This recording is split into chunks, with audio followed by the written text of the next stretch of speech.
আসসালামু আলাইকুম। আমার বয়স 22 বছর। প্রায় 1.5 বছর ধরে মাসে 8 থেকে 10 বার স্বপ্নদোষ হয়। জারনাট সিরাপ খাইলে কখনো কমে, কখনো খাইলেও হয়। আগে খারাপ অভ্যাস ছিল, বর্তমানে নাই। এখন করণীয় কি? প্রথম কথা হচ্ছে, আপনি 22 বছর বয়সে আ উম যেই বিষয়টা স্বপ্নদোষের যে সমস্যাটার কথা বলছেন, এটা আসলে 22 বছর বয়সে এমনিতেই হতে পারে। এটাকে আপনি এটা দোষ হিসাবে নেওয়ার কিছু নেই, বা এটা যদি আপনি ইচ্ছামতো করছেন সেটাও না। এটা একটা ন্যাচারাল ফেনোমেনন।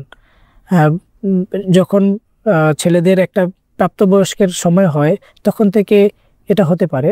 তো এইসব ক্ষেত্রে আপনি ন্যাচারাল জিনিসটাকে কোনো ঔষধ খেয়ে আলাদা করে চেঞ্জ করার মতো কোনো অবস্থা তৈরি করা উচিত না।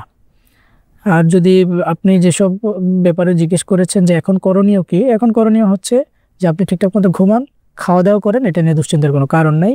আর যেহেতু 22 বছর বয়স হয়েছে, যদি সুযোগ থাকে আপনি আ বিবাহ করার চেষ্টা করেন। ইনশাআল্লাহ বিষয়টা হয়তোবা ঠিক হয়ে যাবে।